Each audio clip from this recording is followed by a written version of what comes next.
be the best of the best. That's why you gotta play Fanny every single game, even you get countered and you still win the game. Oh, I don't know. It's just putting load The on one your back. and only. I don't know. It just feels like you're putting more load in your back than you actually need to. As we go straight into the draft, Onic is going to be on the blue side up against ASTERIS SG on the red side. And straight away, we're seeing power picks getting taken away. Natan, rather interesting. Rather interesting. It feels like Onic wants to force a Harith v Roger matchup here, and they're on blue side, so I mean, it seems pretty straightforward unless we want to see another bet. Wow, they even get rid of the Moskov as well. They're really prioritizing Kelra. This is a little bit interesting here because they're bringing in their subs. Yeah, it's I don't not think even Kelra is playing. That's why I was like, wait a minute, I don't see Kelra's name. It's not the main lineup this time. It's going to be Kekadu. It's going to be Lee Good Kid, Chovy in the mid lane, James Punks, as well as Dur in the EXP sector. Rather interesting. So this is going to be a little bit of a different roster coming in from them, but I like it. I think it's a good time to try him out, right? Yep. For sure. But at the same time here, in terms of drafts here, I feel like for Onic to actually focus on towards the double marksman division, it seems a little bit weird personally for them to just focus on that and just let away S-tier bans. Like Baraz is available here, Loi is available. I think Matilda being banned from the side of ASTERIS is a little bit safe for them. Well, let's see. I think this is going to be the dead giveaway whether or not Onic PH is going to be following in their, big brother's footsteps, right? I think, this is going to be an easy Roger pick here. Oh no, they're going to go with the Loi instead. Again, overall, when it comes down to PH, they lean more into the Loi than it is just highly prioritizing just the gold lane because it's about supplementing the gold lane, right? They don't mind giving it over to ASTERIS because they can easily call in their roamers to make that difference. Okay, Loi open pick here. ASTERIS, they have to find a way to deal with this here because if we were to compare this towards the previous series, right? We saw how TNC Pro Team was able to execute this because of Loi here, and considering that Onic PH was playing in the current MPL PH, so they have a rough idea on how they're positioning in terms of macro and how to play around this Loi is going to be. They do have better experience compared to other regions because even for MPLMY, we haven't seen too much of this Loi gameplay style of just taking advantage of Divergent. We saw a couple of games, but not at an expense where you use this Loi like how you play your chips. Well, I think the most that we've seen so far is that the fact that Loi doesn't make it through the pick and ban phase a majority of the time, right? So the very few that we do get to see, it's going to be a little unpolished, especially since it is rather new to the meta. People are picking up on it rather slowly, right? Again, no priorities for the gold lane so far, which I think is kind of interesting because it does kind of show that Onic have the gold laner so early on, and yet still not locking in a single one. They want to see whether ASTERIS is going to predetermine what it is. Speaking of predetermining here, Novaria set up right now. I think right now ASTERIS is a situation where they have a very, very good idea in terms of macro gameplay. They have this Echo coming in here to give them the vision here, but what can they utilize with? Because we've seen combos coming in with maybe setting up into a Minotaur combo, or maybe even towards a Guinevere if they want to go for. But again, they have picked up the Fredrin, so this is, I think, them just sticking to their comfort here, because based on what I'm seeing here, they do lean on towards the Faramis a lot as well as the Matilda. In this case, Faramis is still in the pool, but nope, they're not going to go for it here. So Minotaur is something that ASTERIS is going to be leaning on. Yeah, I think, the Faramis ban is definitely should come up for either one of these teams. A little bit on the onus. Actually, no. They don't even need to go for it, right? Because Faramis would put them too out of their comfort. At this point, both mid laners have already been locked in. The supports technically have been predetermined unless we do see the flex from Onic PH. But in this second phase, right, we're expecting to see at least support bans. Yep, from the side of ASTERIS, we do see the Grocket ban down straight away. They don't want disruption. And again, when is the gold lane going to start to show up here? I think... okay, Roger is still in the pool, for sure. Like, surprisingly, like, if this was MPLMY, hey, wait, Roger's in the pool, first pick Roger, boom, that's it, right? Like, I think this is something that either or needs to take it away, but I like how Onic PH is just like, no, marksman is not really a problem, right? Like, they can play any marksman here. This is so many pool here. Even worst case scenario, you don't want to play into marksman here, we can just stick with the triple fighter composition, which kind of weird. Personally, not a big fan of it here, but I do see it being picked up multiple times in MY, in PH, and occasionally in Indo as well for MPL. Well, yeah, there are times and uses for him, but again, based on how both of these teams generally play, I don't see the double fighter actually coming to fruition because there's a significant lack of damage from the side of, ASTERIS at this point of time, right? They need something that not only scales but actually goes pretty decent into the mid-early game. Right? So I'm expecting it's either gold lane or EXP where they're going to get that extra bit of a lift to fight for these neutral objectives. This could be the Yuzong, this could easily be just a regular Thamos, worst comes to worst, right? I think they should double down on this and just send Fredrin down to XP and just go for the Grenadier for themselves for ASTERIS. I think this is something that they may possibly do. No, I think worst comes to worst, they just go Barats, right? Okay, Barat's safe. I mean, the Yuzong as well as the Export both have been banned out for the side of Onyx, so they got rid of the annoying matchups. So they're trying to set up for this Arla to actually go into the EXP sector. And I think, even for ASTERIS, they have a good read on this as well. No Gwen coming in here. Lapu Lapu is going to be the way to go for ASTERIS, but Onic PH, you still have options. Is this a jungle Arkai or a roam Arkai? It's probably a most jungle likely jungle, right? Let's hope Barats is off the table. Like, they don't even need the Barats this game. I mean, they still can if they want to. They can put Barats in the EXP sector and then after that Arla as your general roamer. But no, CC is still available, so they're going to go for that. It's a much better matchup, especially into the Lapu Lapu. More so that if somebody tries to run away and they stick too close to their tanks, you basically anchor them in the spot. I think Minotaur and Fredrin getting anchored here isn't too big of an issue for ASTERIS, so I'm really surprised that Onic PH picked this up. But at the same time, if they latch on this Novaria, it is going to be a one-shot combo. Most likely for CC. Yeah, most likely. They're almost guaranteed to die here. Then we get Roger as the very final pick here for the side of ASTERIS. Now, it's going to be interesting, right? Because Roger, he's got a lot of targets to execute. And the biggest issue right now is going to be on Kekadut, right? KK just to make sure that he doesn't get that space and is able to continuously disrupt the combos and chunk him out. Because the biggest resource for a Roger is his life total before he gets a Demon Hunter Sword. And that's even if he wants to go for the Demon Hunter Sword, right? He can still go for the Haas Claw if worst comes to worst. Has to play from range majority of the time. He definitely needs those killing thresholds, right? Like you kind of have to play this Roger similar to how this Mortis is, in a way where you wait for those right timings here, take advantage of the 50% health, and then just go in, killing and take advantage of the killing spree, right? So if from that on point, it all comes down to whether or not ASTERIS is able to play towards this Roger strength, or gets completely shut down. Because if this Roger is not able to scale here, I'm pretty sure Onic PH is going to roll over this competition. I think that Onic PH,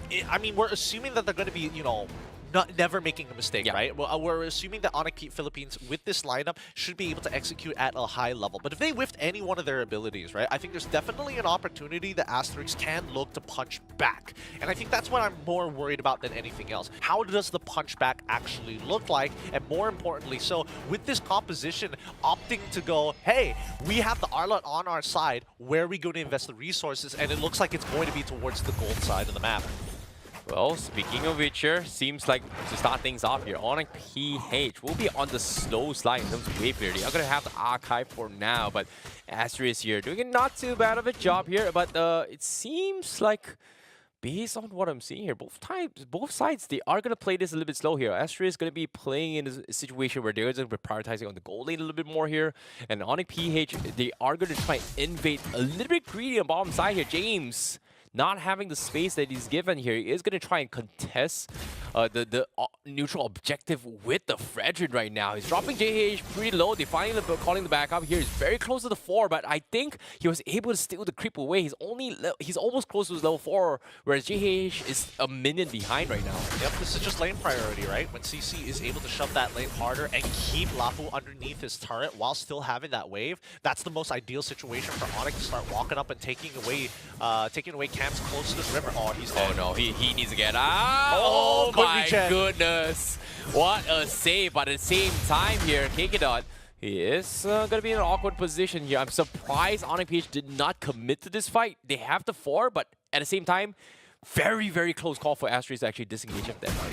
Yeah, hopefully it starts working out for them sooner rather than later. They have to play a little defensively for the earlier stages of the game, and Once they hit level 4, that's when we can expect the Onic PH to really start amping up the gas. But in the meantime, ASTERIS, they just have to play it slow. They have to wait for Onic to make that very first move before FMM is able to find the big ult. Oh, big ultimate here coming for FMM. Astro Echo comes in. James will secure a turtle, but ASTERIS is a little bit too slow to re-engage as well. Rest of the teammates not able to provide the backup they need. As right, Kami-san, as of yet, doesn't have the mana to actually prolong this fight, so not worth it. Take the 50-50 trade, but again, it is still a 1k lead for Onic PH right now. Yeah, but that's to be expected here, right? And more importantly, James, he's again a full level ahead of JH. And I think as time goes by, this is going to become a much more difficult to play early to mid game than ASTERIS would have liked to imagine because their jungler is falling behind. And there's no real means of getting him back ahead unless they make like an off-tempo play against Onic PH. Yeah, and I feel like right now, ASTERIS, they're just playing a very, very safe game, whereas Onic PH is just getting a little bit greedy and they're winning off all these trades. But because of this play here, look at this, JHH is one level behind on James, and because of that, he's able to get, oh my goodness, did he steal it as well? Yes, he actually stole the orange buff, and slowly but surely, JH is not having the necessary farm to keep up against this Akai. Yeah. ASTERIS, they're prioritizing making sure that their lanes are good. Chovy is going to send the rest of the members down, back in towards the top side of the map through the most safe path that he knows, not into the middle of the river, but making sure that it's close to the lane as possible. Roar just got his first item in that Windtalker. It should help him out in clearing these waves to attend fights sooner rather than later. But you notice that both sides are very nervous to walk up, right? With no information on the map just yet. As soon as the Arlet shows himself down mid side, that's when he's going to be confidently walking up. Yeah, this is a very interesting play coming from Onic PH. Oh, okay, going for a little bit of preemptive measure, expecting ASTERIS to set up an ambush. But I would say Onic PH right now, they're just all about efficiency, right? Like the previous series, it's all about, hey, Loy's divergent, setting up for ambushes. This game, it's all about making sure Lei Good Kid has the most efficient farm. Like, clear the mid lane, great. Now, top side, great. Can you outfarm the Roger? Right now, he's doing a pretty decent job here. But for now, Turtle comes in. JHH looking for the play. 3v3. 4v4 here. Echo comes in. He needs going for the pin here. James is going to pin him down. But he still gets the Turtle. But he cannot drop the ultimate here. And they are going to be picked apart. They lose too. Bear goes in for primal form. He needs to get out. He's getting mowed down slowly but surely. And he is going to fall. Double kill for James, and Kami-san just not able to do anything at all. Dang, that's sad. James had him pinned against the wall and still, Kekidu still trying. Still trying to find the play onto Kami-san. But at the end of the day, right, James, he should have been able to land that retry no problem. He had all the advantages on his side and even had Kekidu right on top of your boy JH, and he still managed to pull that retry. Regardless, it is still a losing game for ASTERIS with a 3k gold lead underneath Onic PH's belt right now. And Good Kid, he eventually is going to get that Trinity build. So as long as this laning phase, again, is nothing much is happening, he's not dying, he's not falling behind, and that's the best outcome from Onic. Yeah, in terms of mobility and out-rotating right now as well, Onic PH is just out-rotating on every single front. Now, top side, they do send a Divergent on top. They get a very, very decent amount of chip on towards Roar, and they may be able to take a tier 1 up top as well. Good Kid does have the Blazing Duet. They have the Astro Echo. Scouts out 3 members, but nothing they can do. They're just securing the farm for Raw once again. But Lei, look at Lei. He's just, I don't care. They're not coming. It's okay. I am going to try and threaten this Roger as much as I can. And he actually has the capabilities to do so right now. Yeah, I think at this point, Onic PH, they're going to start backing off, right? Because look at that bot side, all right? They already have a good slow push. A good amount of EXP is lost by Bear because of that, because he has to respond to the mid lane and match up with Dur. He can't fall too far behind him, and he needs to make sure he's within eyesight, or at least line of sight, so that he can participate in these upcoming fights. We look at the items so far, and it's not going especially well. We would like to believe that, at least for the side of ASTERIS, that Bear is significantly ahead, but he's only 500 gold ahead of Dur. Yeah, but speaking of 500 gold, I feel like it may not mean much, but in this fight up, especially for junglers, it is going to be huge, because right now, JHH is going to be mowed down again. What? Gets How? it again. He still gets it again. A sick retribution. Minor Rage connects on two. They made the blunder. Finally, ASTERIS turns the tide. And Onic PH gets punished heavily for this as well. But meanwhile, topside tier 1 will be taken down as well. So Onic PH, they get the space that they need on both the side lanes. So still, may not be the end of the world, but it does give ASTERIS a little bit of hope here. But Troy, ooh, okay. Okay. Chovy, he comes in by himself here, really scaring away the members of ASTERIS. They recognize that even during these team fights, it's still up to them, that they are the ones that counter-engage Onic PH and not the other way around. I think that ASTERIS, the fact that JH was able to steal both those turtles is pretty huge for him specifically, because now he's catching up in terms of farm, right? He's still a level behind James Pong, but at the moment, he's been doing his job pretty well, and I think that for ASTERIS, they're going to eventually scale to the later stages of the game, and Roar is going to lose his relevance much sooner in comparison to Lay Good Kid, who's about to finish the Trinity build. Yeah, and now Onic PH here, they're doing a little bit of decent pressure down middle here. This turret will take a little bit chip damage, but JHH, he is going to be in a little spot here. He's one level behind, but he's going to force a Retribution here. Damage poking on James, but it doesn't matter, because Onic, they've got a lot of space. All they got to do is just wait for a mistake. In this case, getting a catch onto Kami-san is huge for them. It looks like they want to go on to Oh, okay, CC. fine. Nope, never mind. They're jumping on the Minotaur here. CC comes in there. He's going to buy a little bit more time. He does have the Vengeance to play a proc as well. Divergent comes in, connects on two-man catch. They cannot escape. And now the Roger wants to run away, but he's linked to the big fat jungler. Oh boy. Nicely played. Nicely played by Onic. Really good response. Instantly, as soon as the flank has been identified, we see an instant turnaround here by Dur, dropping his ult to lock 2 down, but making sure that he's not walking away too far to deter ASTERIS from picking up that kill. Diversion once again, this time in towards that mid lane. They still haven't cracked open that tier 1, and that would be great for Onic PH to take that 4.5k lead and 2x it. Yeah, now Lord comes in. No, half HP, no jungler available. It's going to be easy one coming from Onic PH here. ASTERIS, what's the game plan right here? Because as of now, they've just been playing defense after defense after defense.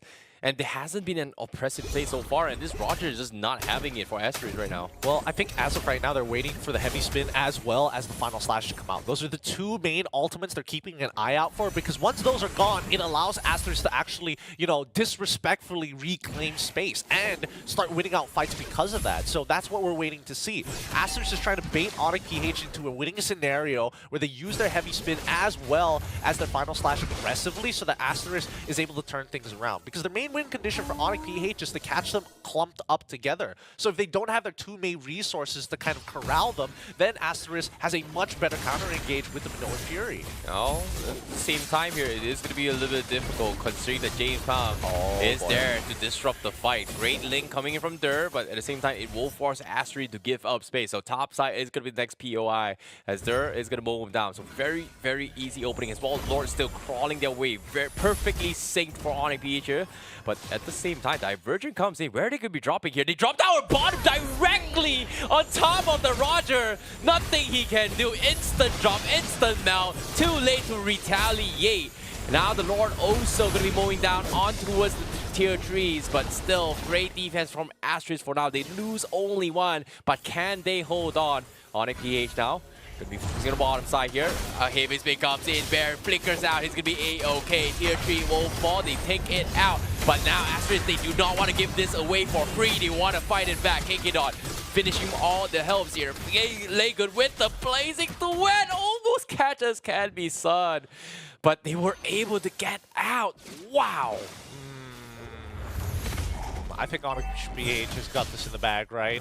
They've got the bottom tier. They got the bottom inhibitor. They're able to get all battle spells from everybody from the side of ASTERIS, and they didn't even lose a single member in the process. Gold leaderboard, yep, as expected. Lay Good Kid is really far ahead. Lay Good Kid is just having so much farm throughout this man. Like, he's been given so much space. Big sad moments. Gold later moments right there. Top 10 for sure.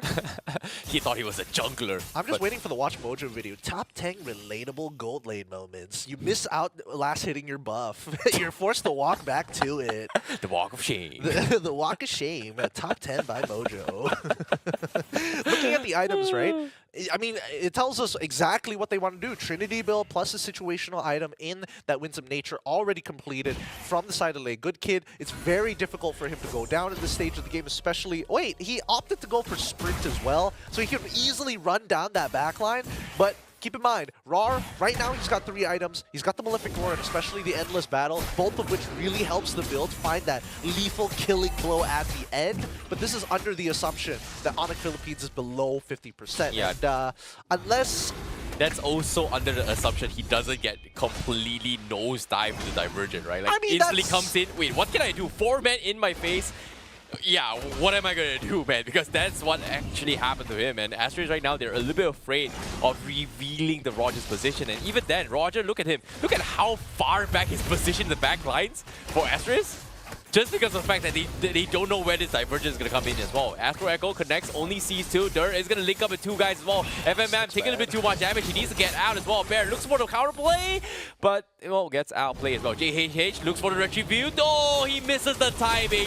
It's going to be locked down. No backup from ASTERIS. Yep, they get completely zoned out here. A heroic attempt from Divergent. JHH. No, Right. Oh my god, they are going to dive into the back lines here. The base exposed. They were looking for them to catch a pick right here, but okay. Very greedy play, but at the same time, Dirt takes a tier 3 up top. ASTERIS looks a little bit fumbled here. What do they do? You know what? Let's just go YOLO here. We're gonna kill the CC, but no, the Vengeance just takes so much damage away from ASTERIS. Here comes the Roger. Okay. Scares off the Claude. He won't back up, but all the inhibitors have fallen thus far. Crystal down to a half HP. Lord still relatively healthy as well. Bear gets poked away. He's gonna go for the reset. KK Dot fights him with the flicker. Onic PH, they're looking for the push. ASTERIS, they're losing everyone. And James zoning them off from clearing the minions. And that's gonna be Onic PH taking Game 1 against the Singaporeans. Yep, I mean, they had a strong endgame scenario. They really checkmated the Singaporeans this time around, making sure that their 10k lead was not going to waste, and off of that Lord got a lot done. But that's only the very first game in this best of 3 series. ASTERIS have taken a lot of learning points and at least relatively understand where this team is going to be putting their priorities and their resources into the draft. Oh boy, what a way to see 2 different approaches coming from the Philippine region here on how they play this Loyi here. One for an element surprise, one for the element of efficiency, but at the same time, it's so versatile that you do not expect them to come from it. And guess what? The person that felt the biggest brunt of that fight was none other than, I would say, the gold laner here coming from ASTERIS? ASTERIS here. It's just, what can he do? Like, oh, I was farming very, very happily here. I'm right beside my tier 3 towers. Great. I'm farming and farming and farming. Boom, 5-man comes in. Okay, I'm dead. Yeah, nothing I can do about this. Well, I think he should have been winning that lane a little bit harder, right? But Kekadut made sure that that level 1 was basically impossible for Chu Hao to actually win, right? So Kekadut just turning that 1v1 lane into a quick 2v1 just to get Good Kid a quick way to level 3 with relatively healthy laning phase. And once he hits level 4, it became so much more difficult for Chu Hao to find the initial punchback against Lay Good Kid. And even if they did, he could still just recall, right? So again, it's all about Lay Good Kid. How quickly can he get that Trinity built off the ground before Chu Hao finds that first blood on him? This is just annoying to watch, considering the fact that Onic PH has just showed them like, hey, why Loyi is a priority over everything else. And they just use it so well to a point that 1 minute I'm here, 1 minute I'm there. You just don't know where they're supposed to be playing this. And it's funny to finally see how Loyi is actually being played right now, considering the fact that this hero has been introduced for the longest of time, but nobody is playing Loyi like is right now. Like only now after so many years. I mean, I think, you know, it's very teamfight oriented in the current meta right now, and I think that a lot of artillery mages aren't as good as they used to be, so the next best thing is going to be like, you know, utility, what utility can a mid laner actually bring to the table. That's why we're seeing Farmis and Valentina being quite high up in the standings overall, globally in professional play, being some of the most picked and banned heroes in the game so far. And now even Loyi is entering those ranks as well, with the Divergence consistently being a good way for Onic PH to skip the rotating phase and being right in the middle of the action.